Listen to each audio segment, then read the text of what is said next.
Hello, welcome. Thanks for tuning in. I'm here to share another case study, and today I want to talk about treating back pain. I have spoken about back pain in various different contexts before, as well as in the context of Thai yoga massage, and I want to talk about it again.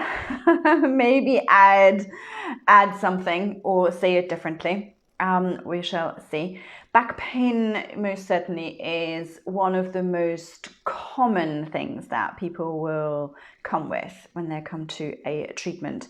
And at the same time, it might actually also be one of the more complex things, because to really figure out where that back pain is coming from, there are so many layers to it.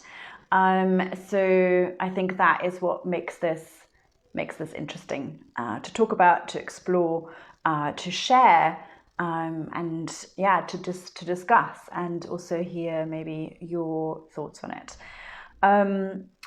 So in my mind, there is maybe 6 areas that I would want to look at in a treatment if somebody comes to me with back pain that is maybe not that clearly defined as to what might be causing it.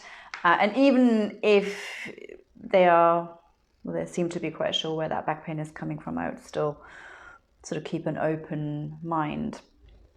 So one is stagnation and the energy lines, and I would say one, they're sort of separate, but they're also the same. So definitely work all of the energy lines that are related to the back, the third inside line of the legs, the outside line, sensu mana, all of the lines along the back and along the spine, for sure. And that is really not to be underestimated. Again and again, when I have beginner trainings going on, and they go off and do some practice at home before like the next module or weekend or whatever, and they would have just had a few basics and they play around with it, they already come back and say, wow, I worked with this person and they were struggling with their back, and all I did was like the legs and the lines and a little bit of this, and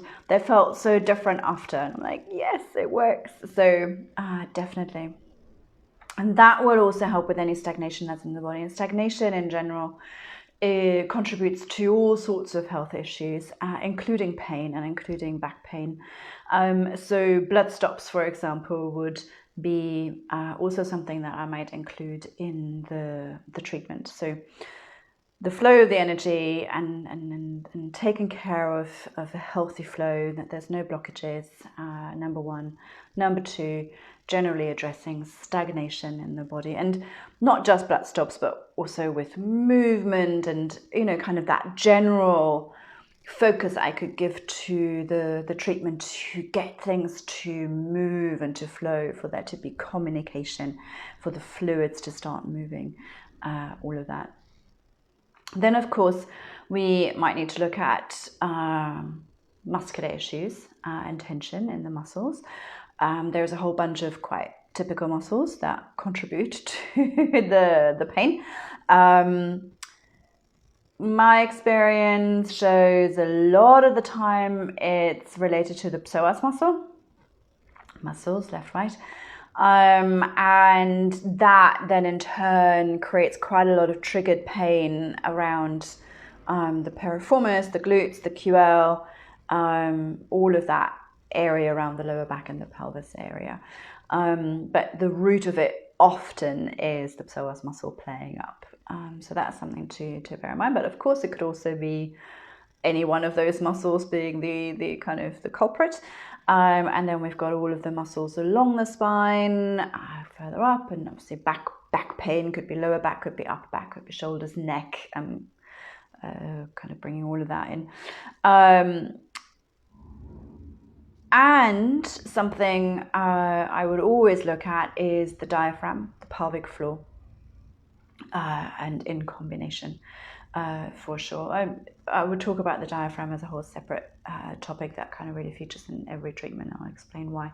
But that's a huge muscle running right through the middle of the torso, and very, very often holds a lot of anxiety and stress and emotional tension. So to free that up could create a big difference. And that obviously works in conjunction with the pelvic floor. It could also be, sometimes you have to get a little bit more, kind of go a bit further out. It could be also hamstrings, for example. So know your anatomy, check out the muscles, see how they're responding, how you're feeling, like their responsiveness. Do you notice any tension in them? Can you free them up? Can that make a difference? So that's definitely something to explore. And generally speaking, when we're looking at muscular tension, that we would, that's very often an anxiety and stress and emotional tension that somebody is holding. And I'm going to speak to that more at the end, because I think that's actually where the complexity usually lies. But another area to look at is also the internal organs and the whole digestive system. That is very closely linked to back pain as well. So I would look at the colon, the small intestines, the mesentery, the piece of fascia that surrounds all of that and attaches that to our skeleton, as well as the kidneys, and the bladder. All of that can cause potential back pain. And when it comes to kidneys, I'm also thinking if there is big change happening in that person's life, maybe a huge shift of something big that they're having to deal with, that kind of creates a level of uncertainty possibly, and so kidney energy might be playing up, and I would look at trying to balance that. So on one hand digestive organs, but on the other also kind of kidneys and the whole kidney energy. And then I would also make sure I work along the kidney meridian and the kidney acupressure points, and maybe a little bit more into the water element, or kind of having that more as a focus point.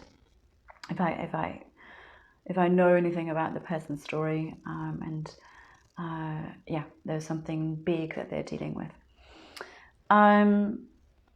So we've got that, and then of course also could be the bone structure, for sure. So sacroiliac joint, whole pelvis, hip structure, the vertebrae, obviously freeing up the whole of the spine, and taking a look at the discs. Quite often people know, their back pain comes from a herniated disc, and they're dealing with that for some time already. And there's also a lot of people who have a herniated disc and don't even know. Most of us, in fact, probably have a little bit of herniation along the spine and don't even realize. And the world of the ligaments as well. So obviously stabilizing the bone structure. So there's quite a lot of work that we can look at there, especially around the whole kind of tensegrity structure of the pelvis, for example, or the shoulder girdle, where we've got obviously a lot of ligaments at play as well. So freeing up the spine, a lot of work on the sacrum, for example. And then we also have the world of fascia, of the connective tissue, and the craniosacral system. So I would also look at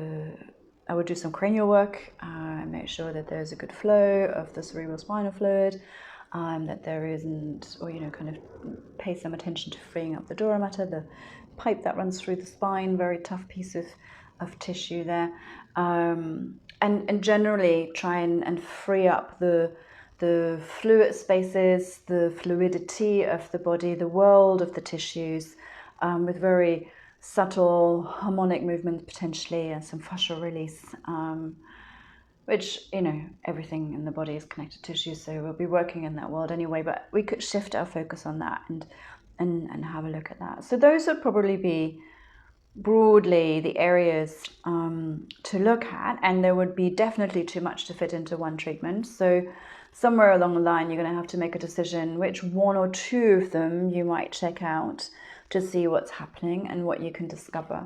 And then that might make a difference or not. But that's also why we will probably need to have a number of treatments to explore that really. What is it that is really at play here?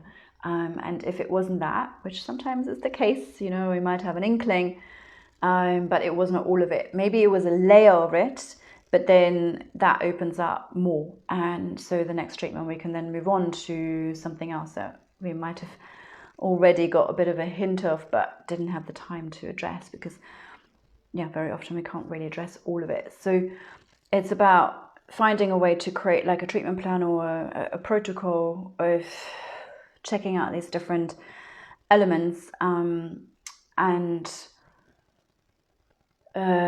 creating like really like a course of treatments, I would say, to then create the shift to tap into the body's own intelligence, where the information of the health already sits, and for that to come out again. Now, it might well happen though that even after a few treatments, we are not really getting anywhere. Nothing is really shifting. That can well be the case. Maybe we're alleviating the pain for a short time, but it's not really addressing the real issue, it's not quite reaching it just yet. So here are my thoughts on that. I think the complexity with back pain, actually more often than not, people don't quite know where that back pain is coming from. So it's not from an injury, for example, or a pathology as such. So it's almost, you might almost call it random. It's just there. It's there all the time. It plays up and it creates real havoc in life, in day-to-day life. It might mean people can't sleep at all, or just do their job, or whatever it is that they do. But it's just sort of appeared one day and now lingers and doesn't shift. And that's quite an indication to me that there is some kind of story attached to this. And it could be a form of conditioning, something that we've been told, something that we've sort of somehow grown to believe. It could also be a trauma that is bubbling up to the surface and is manifesting in this current moment in a form of pain physically in the body. It's most likely something emotional, some form of anxiety, tension that the body is holding on to. And it's holding on to that because that is the body's only way at that moment in time to kind of cope with the challenge in the nervous system. And so we come back to needing really quite a lot of trauma awareness. Back pain so often comes with stories. And one thing is for sure, we can't squeeze them out. We can't force that emotional release and that they have a big cry and then it's all good. That, the timing of that is not up to us. It will come when it's ready and when the body feels safe and comfortable enough to do that and to go there. And so we need to be really clear that we are not going to force it, that we are not there to fix it, that we're not going to psychoanalyze people. We need to leave our judgment, our assumptions out of the room and create that safe space. All we're doing is going to hold space for the body that we are treating to find its way back to its own nature in its own time when it's ready.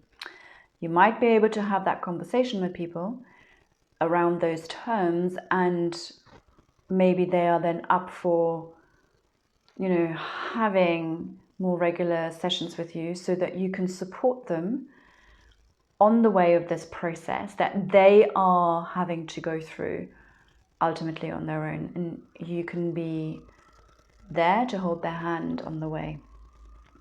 And we can be there to maybe improve some of the conditions around it by alleviating some of the stagnation, for example, or mobilizing, creating some vitality in the body, all of that. So we're kind of giving the body a little bit of a nudge and help it along. But the real shift is going to have to come when the body is ready to. And that might happen with you, or it might happen at another random point in time that has nothing to do with you at all whatsoever. And that all is a perfectly equal outcome and perfectly, valid, just as valid as something you are doing for them. So that's a really key point. When we know that, okay, there is a story here, there is something that lies a little bit deeper, to go back to all of the foundations that I've been talking about so much already, and that we hold that safe space and leave our own ego out of the room. And the other thing around this is to be in a position of being a part of integrative care.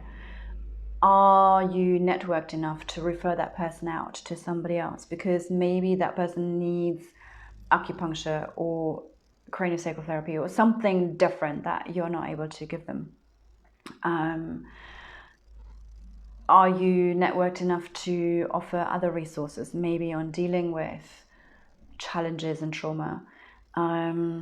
So make sure, and this is just so important, that you have a network of people that you can refer to, that you can ask for advice as well, to create integrative care for people, because we might just not be the right person to work with this particular client whose back pain is just simply not shifting. And and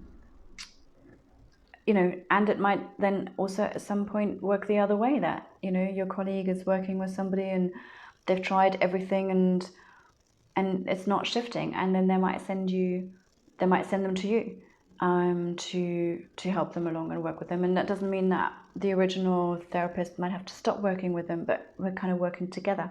And maybe the clients are open for us to actually share our thoughts on it and to discuss it to a degree and see what else we might be able to do. So it really becomes integrative. So in my mind, that is absolute key to working with these kind of with these types of pain that can be really quite severe and really quite debilitating, and impacting your day-to-day life, but that just don't seem to have that kind of very clear root, like an injury, for example.